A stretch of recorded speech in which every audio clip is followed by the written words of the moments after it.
Welcome, everyone, to Right Size Living, where recovery meets real life. From health and fitness to humor and hard-earned lessons, this is your space for honest conversations, personal stories, and tips to thrive in every aspect of life. Whether you're in recovery or just curious about living alcohol and addiction-free, you're in the right place. Let's dive into the journey together. Hey everyone, we're back here. It's episode 9, and we got the group here. Looks like we have Sebastian, Brandon, and Joe again. Joe, great to have you again here. Hey, Joe. Hi. Glad you made it. Yeah, thanks for having me. You're not as pretty as James. No, not at all. But that's okay. Pretty harsh, Cbass.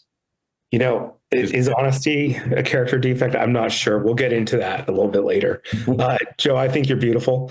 And so we're going to kick off episode 9. It's a sunny summer day here in Portland, Oregon. And now we get to talk with you all for about 45 minutes to an hour, maybe. Brandon, why don't you kick off our buy-in for the group? Okay. Today, about at 8, I was able to accomplish a lot. I got to hang out with my son for a little while, take him to camp, and got some work done. Yesterday was a shit show, as you know, T-Bone, for me. Yesterday was horrible. I just felt like I didn't get anything accomplished, and it was just, I wasn't able to kind of buckle down and concentrate, and because my schedule was broken up, I woke up and went to the gym, which was awesome. I haven't been for a few days. Had some good conversation and coffee afterwards, and so today's been a productive day. Good stuff. Joe, you want to go next, or Joe, you go. I think today, right now, this minute, 6.5, 7, just a little tired and I don't know, a little stressed. But this morning, good workout. Did more than I thought I would this morning. I was trying to catch Cbass on the run, but his long spider legs were too fast for me. But I kept up, and I'm proud of that. And then just work's been kind of a lot. But off tomorrow, paid holiday, which is nice. T-Bone? All right, I'm going to say like a 7. A little lethargic today.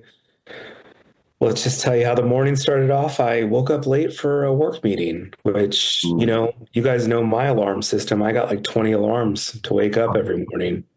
And somehow I slept through 20 alarms, including this guy. Holy moly. Wow, that's old school. Yeah, and so just not a good start to the day, but I'm tired. Showed up for work, put in some extra hours, got a jog in, went to the Wano Club 5:30 p.m. and walked back home in time for you all. So it's looking up. Do you sleep with the fan on when it's hot?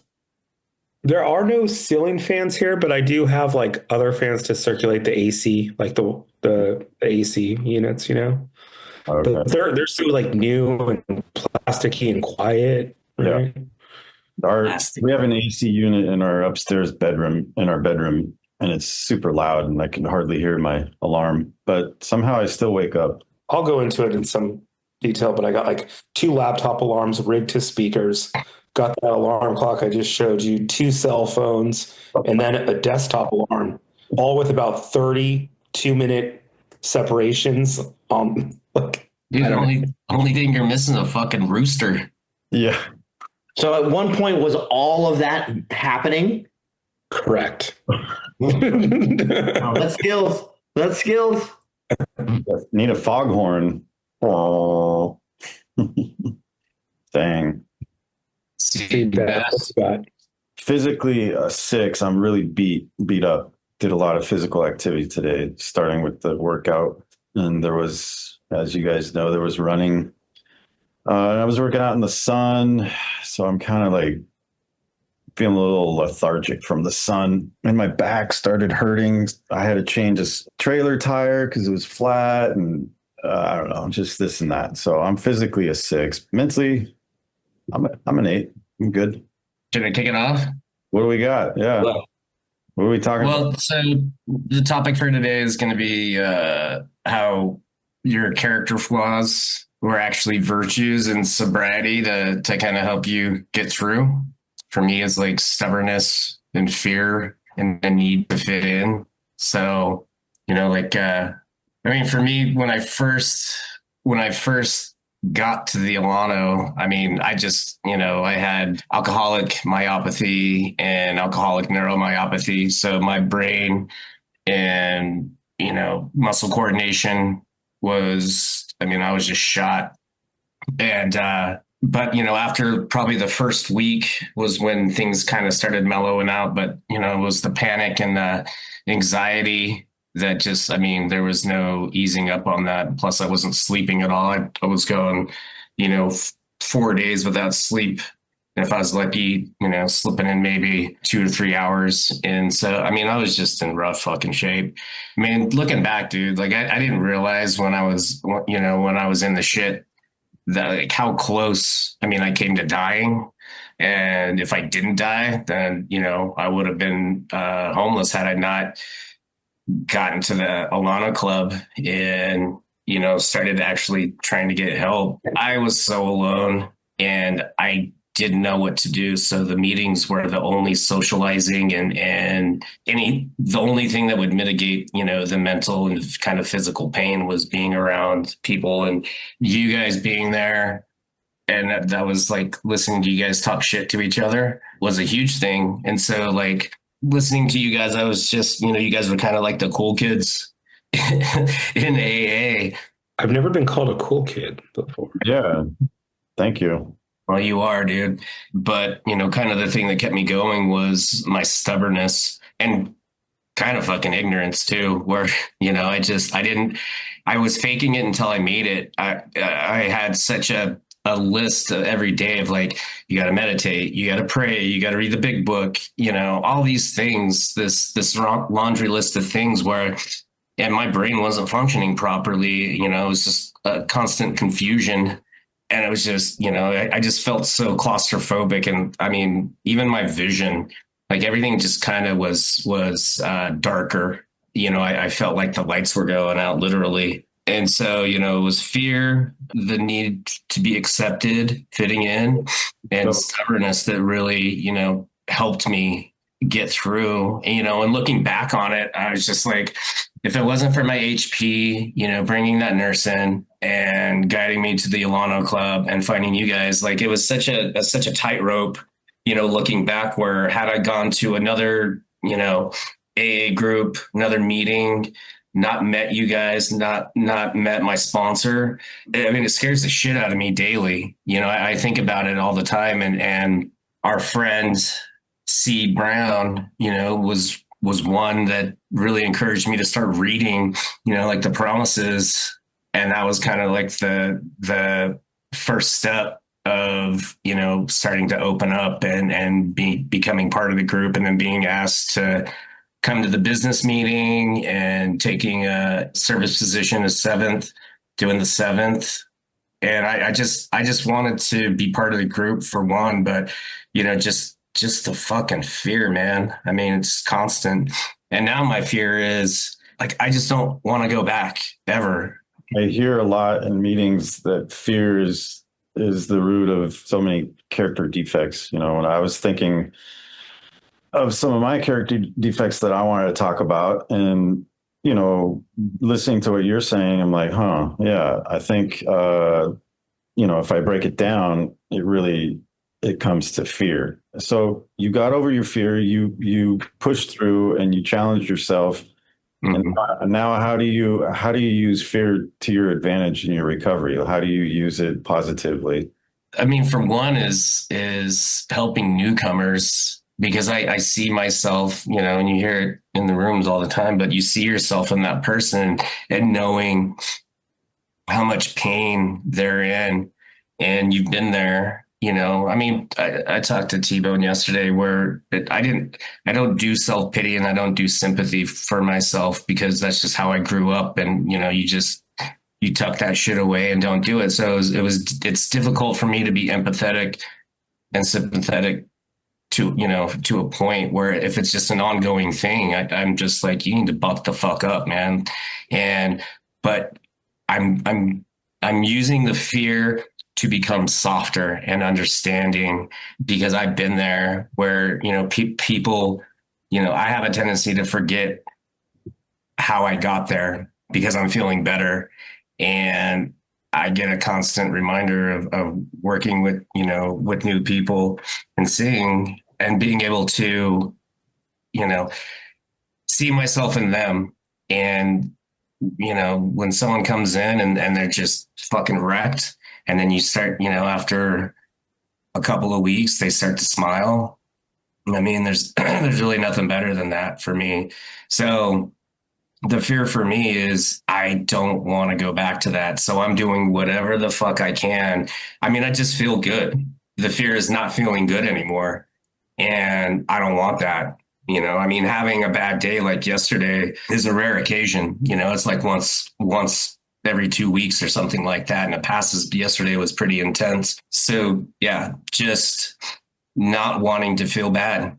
And that's why I'm so scared of I just felt so shitty all the time. I didn't even know how shitty I felt, because this is the first time mentally, physically, and spiritually I feel good.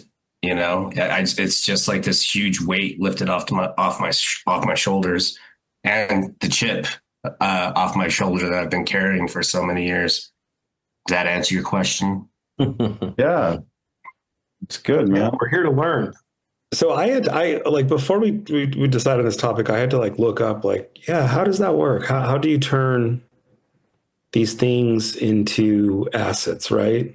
I mean, I know we're doing it and like we're practicing it, but like I sometimes just need it broken down, like quite simply, right? And like what I remember reading earlier was like it talked about like, okay, like awareness around it, right? So you're aware of these fears, right? You're aware of this stubbornness. Now you kind of like, it's almost like an energy, right? Like, how are you going to put that energy to good use? And so like, maybe it's like fear, like, okay, yeah, I have this fear. There's this awareness. I can go be proactive about whatever it is that's keeping me up at night, right? If it's like, whether it's finances or, instability or uncertainty, like, okay, let's use this energy to like be proactive about something else, or maybe occupy myself with something different, like a constructive new hobby or something, working out, who knows. So like that was kind of my takeaway, is like, we can take these like character defects and turn them into an asset, but it has to start with that awareness, right? Like, truly, what is that? But then as you work through these and you see yourself kind of evolving around them, then you get to share that experience with someone new, right? And that's kind of like the crux of like how this all works. At least that's what AI told me, guys. Yeah. I'm just giving how Brandon sees it. Yeah, no, and I think I may be totally wrong, but that's just, and I'm not, no, and I think you're want to essentially argue about it, dude, but we can go. no, I think you're saying that. And Brandon, you said something about, stubbornness. Mhm.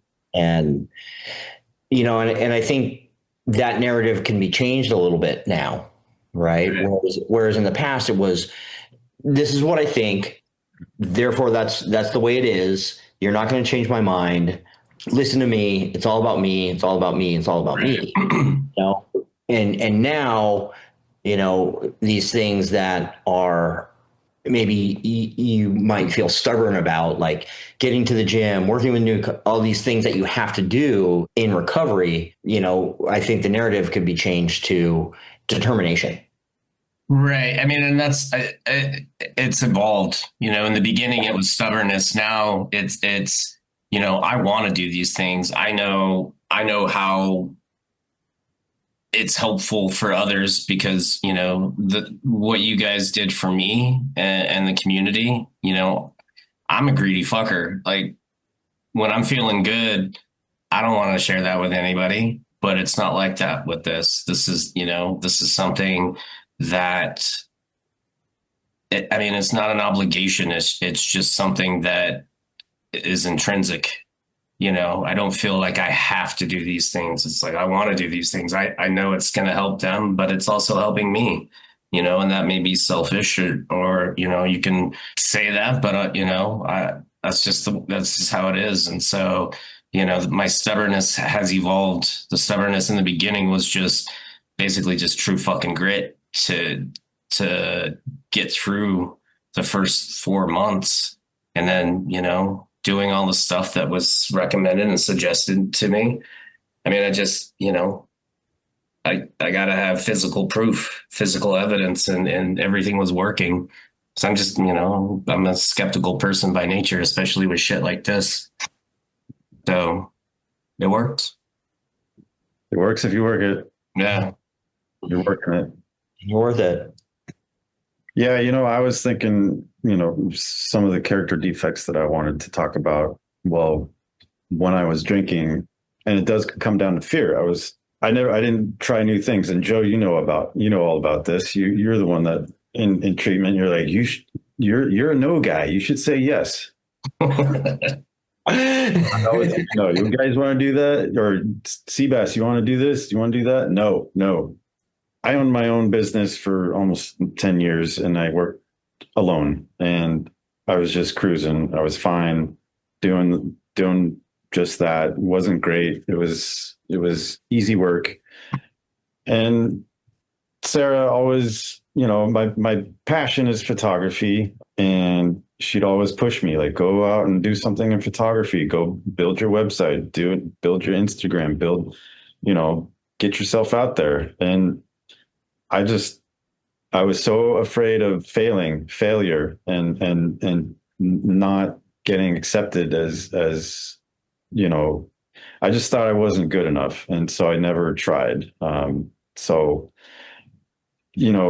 I've used that in my recovery. Like I am constantly on the lookout for something better, something more, a bigger challenge. I've been employed with several photography companies, and so I'm doing what I love to do, but I'm pushing myself. I dropped one of my photography jobs because I feel like I can do something a little more creative that's more my style, and I'm not afraid to throw out applications and resumes now. As before, I was absolutely terrified of being rejected. And so I think for me, that's, trying new things, not being afraid of putting myself out there in the public. I've used that and change for me right now is a huge thing. A lot has changed in the past few months. And again, I was in my first, say, year and a half of my recovery. I had everything dialed in, my daily routines, everything. And that was good for that period of time, that year and a half. But if I missed something, if I wasn't able to make it to a meeting, if I missed 2 days of working out, I was afraid that I was going to get off track and my recovery was going to, so, but now I am, everything's shifting. There's tons of changing in my life right now. And I'm welcoming it. Like I'm just doing this podcast. This is a big thing for us, and challenging myself. So yeah, I think, but it all comes back to fear, like you're saying, Brandon. So I guess maybe, fear is something that I've turned into a virtue. Yeah. I mean, it makes you fucking fight like hell. Yeah. Fear's a good one. Fear's just a really strong one that I'm pretty sure we all have them, right? They just exist differently for us, like however it manifests itself, right? But I'm pretty sure we all have some commonalities too. So like that's a really good example.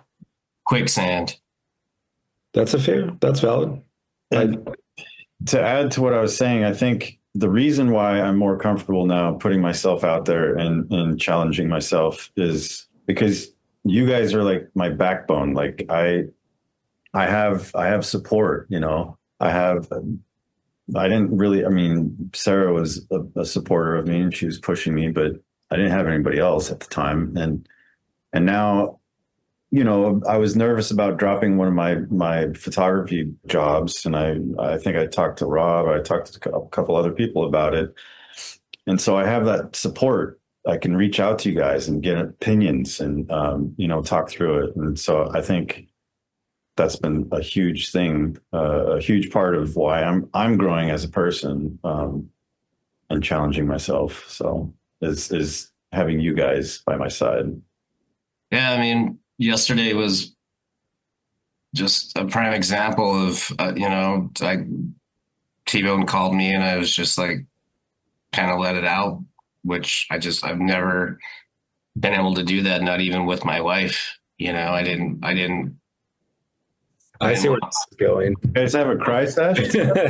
What's that? You guys have a cry sesh together? We put on some Dashboard Confessional and held each other. Oh, And I just, it's so good. Like even just waking up and I can go through if I am feeling kind of off or whatever, or if I'm not, just like sending a text to the group and it was just life had just become so isolated. So it's just nice to have that. T-Bone, I was going to call you today or text you to see if you want to get a pedicure, but I ended up just getting really tired. No, fair. I would have loved to get a pedicure. These toenails are looking. Thursday. What's that? Thursday. Actually, I got Juneteenth off, and let's take a moment to realize why we all have Juneteenth off if we do, and it's for a good cause. But yeah, Thursday. Let's do it. Petties. Let's get some petties. I'm in. Yeah, let's do it, Joe. Let's all go. I'll get my toenails painted too. Nice. Purple? Yeah, don't you paint your toenails? I usually do in the summertime, yeah. Yeah. Yeah, I used to paint my nails black and listen to Dashboard Confessional. Actually, I listened to Dashboard Confessional today on my jog. Oh, nice. Fidelities? Yeah, of course.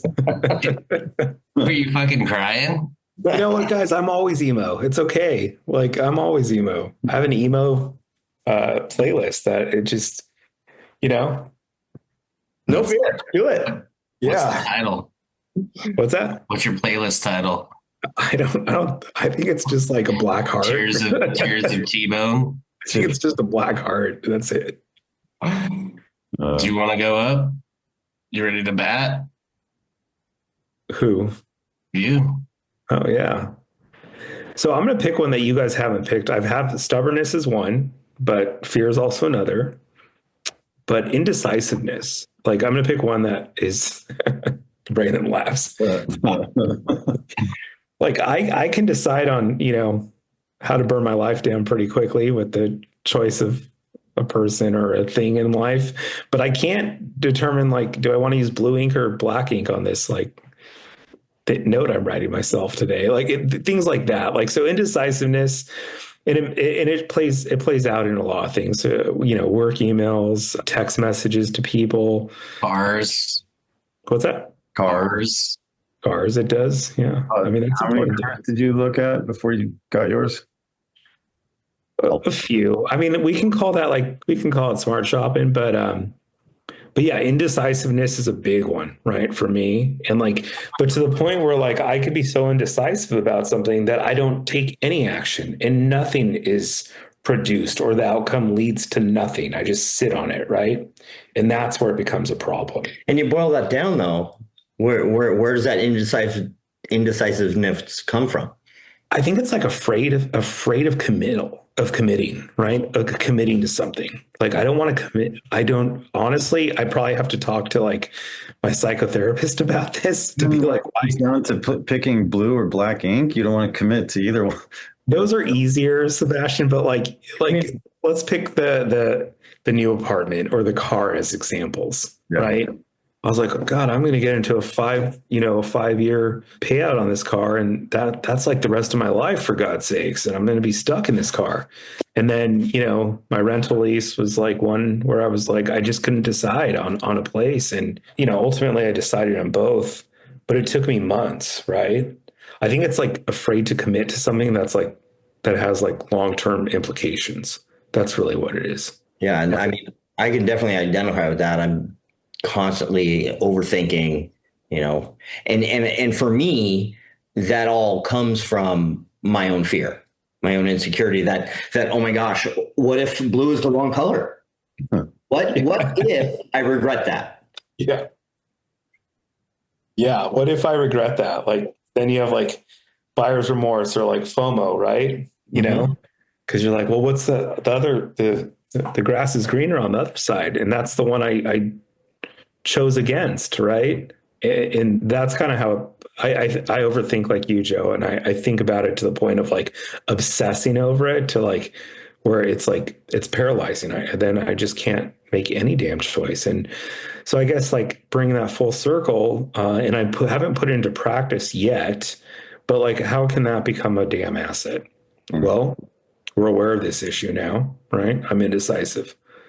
Anthony is indecisive. Anthony can't choose between blue or black ink. Maybe it's like now that there's that awareness is just understand like, and this is kind of a form of like surrendering or letting go, is just saying, okay, once you make your decision, that's your decision. Be happy with it. Be grateful that you get to make these decisions and go in a direction, kind of bringing it back full circle. Maybe that's how I proceed. I don't know. What do you guys think? Well, I mean, I brought it up that, you know, and for me, my relationship with my ex, and I mean, just alcohol in general, it's like I didn't have the strength to make the decision, so the decision was made for me. I mean, with a car, I guess if your current car was to break down, then you would be forced to make that decision. And you were kind of getting to that point because you're one car. But that's how I look at it. Whereas if I can't pull the trigger, and for the most part of my life, like I can think about something and go for it. I mean, I just had to do that kind of my whole life growing up in my household where things were just there was no stability.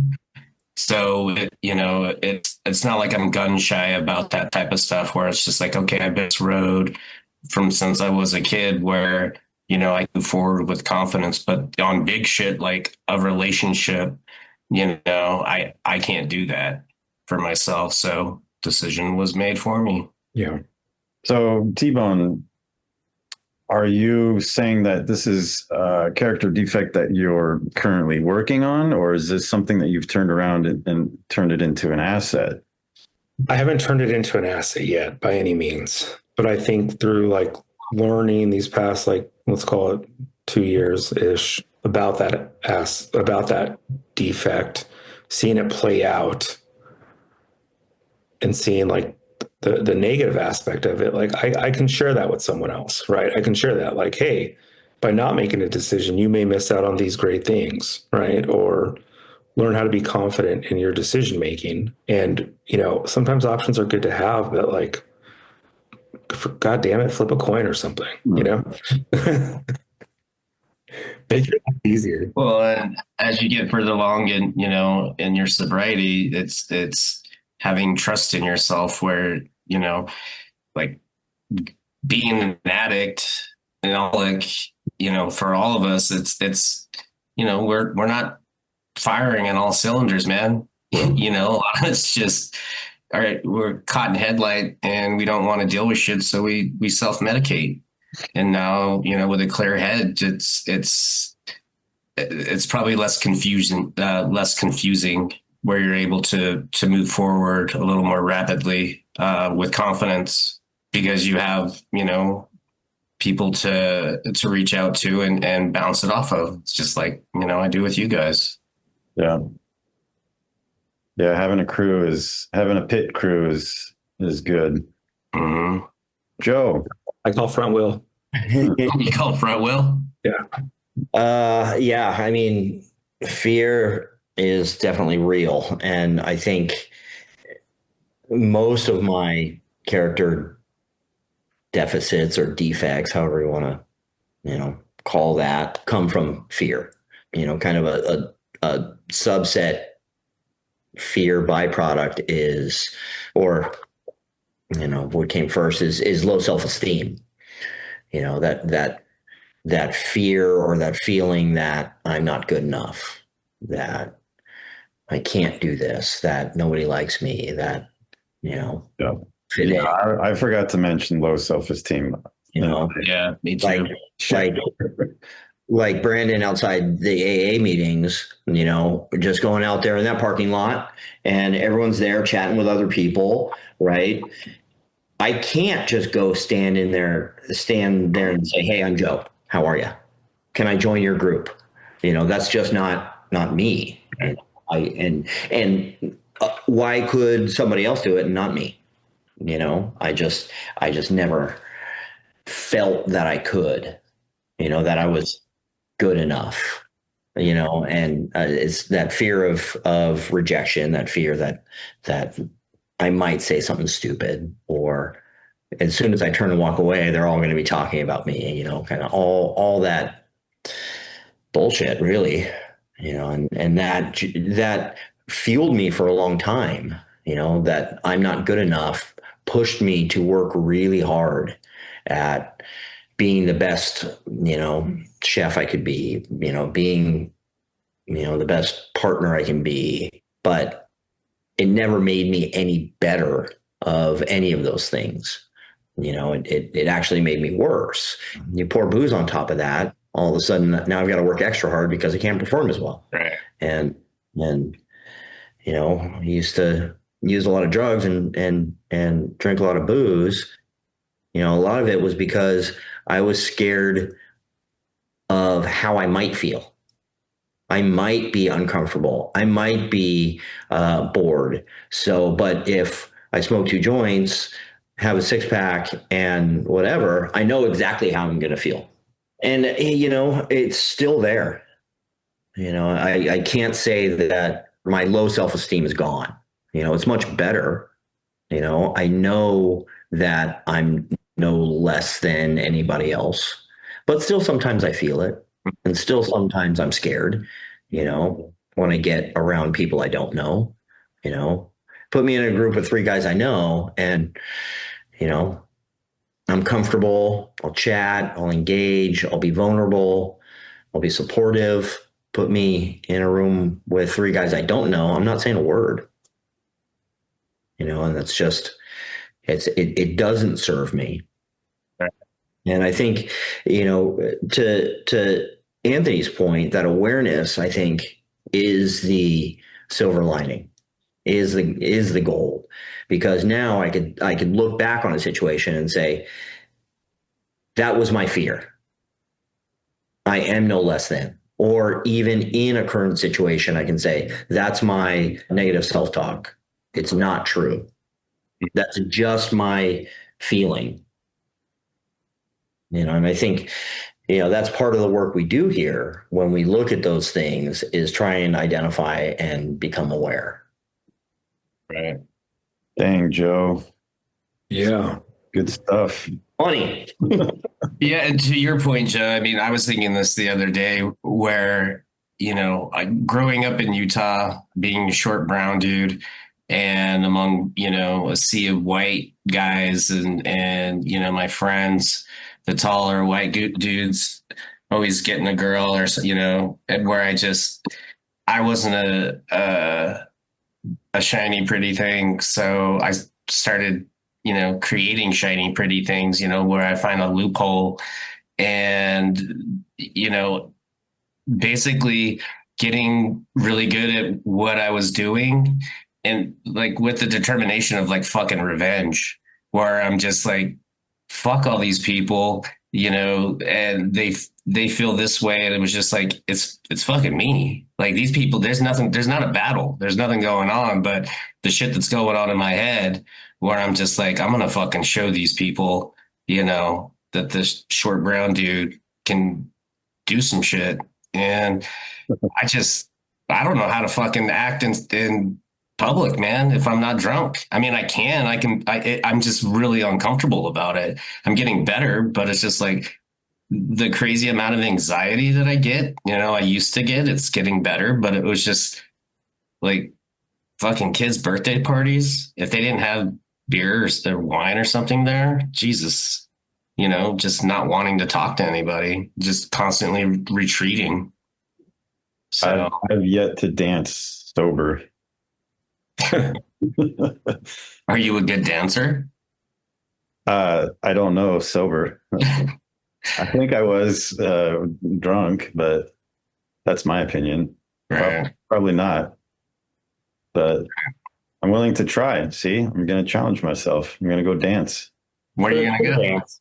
I mean, we went to a concert and I was, rocking back and forth. I wouldn't call that dancing, but Doing the white man's overbite. yeah. Cbass, I'm going to send you something, but there's an Instagram pickleball account, and it basically takes all the different swings and puts them into dances. Oh, And yeah, when your only dance is pickleball moves. So I'm going to send that to you because that's all you need. That's all you need. all right. Some people think they're great at everything, and maybe that's not true. But let's go play pickleball, then get pedicures, and then go dancing. Go dancing. Oh, that's Yeah. like a good Thursday. Yeah. Yeah. I'm down for that. Yeah, I'm not going to throw in a plug for a certain thing just yet, but there is like this healing dance group that I just started researching during the day. So chances are people aren't loaded, right? People are just doing this because there's it's like therapeutic. It takes like how dance can be therapeutic. So maybe we go get some petties and get therapeutic on some dancing. Is it in person or like a Zoom? It's in person, yeah. Oh, okay. Well, I'm curious. Yeah. Where's that? Willing to try.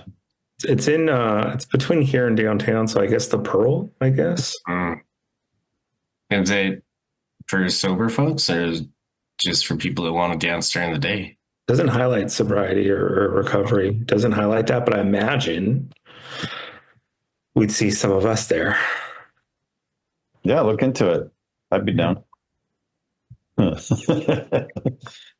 Or Cbass, do you want to do like salsa dancing or swing dancing or something like that? I'll try it. One of the things that Treehouse taught me is how to have fun again. I mean, we did silly things at Treehouse. We did dancing. We did the robot, like do your best robot. I'm really good at that, man. I'm so stiff and blocky. Like, That But came out wrong. but what's that? That came out wrong. Came out fine to me. What? It said it came out fine for me. I was just joking. I was like, that came out wrong, but it's all right. No I big deal. know, dude. I'm not worried. So what's next, fellas? Well, I don't know. We're running out of time. Wow, that time passes quick with you guys. Wrap it really up. does. Did everybody get a chance to say what they wanted to say? Sebastian, I'm gonna just key on one thing you said. Oh. You said like we learned how to have fun, right? And like I don't know, to me, like, isn't that the whole goal of this? Is like Yeah. have fun, like Yeah. because it wasn't really fun before. Like you can argue there were some fun times, but Well, we thought we were having fun. we're not having fun. Under the circumstances where we all met, life was not, quote, fun, quote. Are you talking about an early recovery or prior to getting sober? Prior, Brandon. Prior. Yeah, for sure. I honestly look at it, regardless of how good of a time I had, the next day there was always some, regret of I either possibly said something rude to somebody and embarrassed myself, or just, feeling like shit. There was just always some regret. And that's another thing that I look back on, where there was never just drinking. And, when I was younger, once I got married and had a kid, there were very few, I was a maintenance drinker. So there were very few times where I fucking till the wheels fell off, but it was just constantly feeling like shit, especially as my addiction went on. So Yeah, for me, when I was young, that's how we had fun. Right. Was we drank and we partied and it was fun and there was music and yada yada yada. But I never took the time to get to know myself at that point and figure out what I thought was fun outside of that or what else I enjoyed. And Right. at some point, that was the only thing I knew to do to enjoy myself. Yeah, I mean, that was a huge fear. I mean, for years, it's like, when I had friends when I was younger that stop drinking, not necessarily going to AA, but they would just stop drinking. I'm like, dude, what the fuck are you doing? I mean, what are you going to do for fun? I mean, alcohol revolved around everything.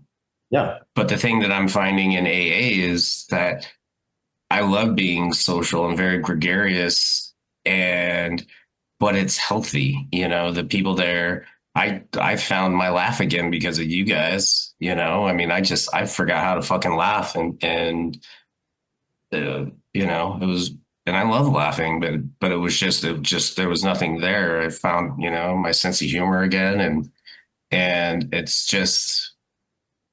it's not exhausting going to meetings, going to doing the stuff, because it's just feels good too. Yeah, it took me in treatment. It took me about 4 months to get out of my shell again. And I'll never forget one of the guys in treatment. There was one day where I was just kind of acting goofy and silly, and he looked at me. He's like, "Man, you're a different person." I'm like, "Yeah, this is me. This is who I am. This is me. Like, I'm back." Because alcohol just took away all that, like, especially in the in the worst of it. And so, yeah, it was work to get that back, to get the joy of life back. But anyway, here we are. Here we are. Yeah. That authentic self. Authentic self. Yeah. Getting there. Getting there. Yeah. Well, boys. All right. You guys going to the gym tomorrow? Hey, you got to do the buyout, Bflo. Yeah, we're going to do a buyout real quick. Oh, right. Say I'm a 9.5. Nice. I like seeing your smiling faces and talking. That's all I got. I'm up to 7.5, maybe 7.75. I've got a foot issue that I just don't understand. A foot? Yeah. Like I've got these nerve issues that I've been having since I had this back problem, but like now it's like on the top side by my toe, my pinky toe, like every minute and a half, it'll feel like somebody has a red hot vice just squeezing it. I'm an 8, man. It was good to see you guys. I'm glad we did this. Got some good smiles. So thanks, guys. Yeah, bumped up from a 7 to an 8. Just being with you guys is always good, and learning about self-awareness is not bad either. Right. Yes. Thank you. Definitely better now than when I sat down. So Good. that progress. Well, that wraps up this episode of Right Size Living. Thank you guys for participating, and most of all, thank you listeners for your attention. We hope you found this interesting and will join us again soon. Goodbye.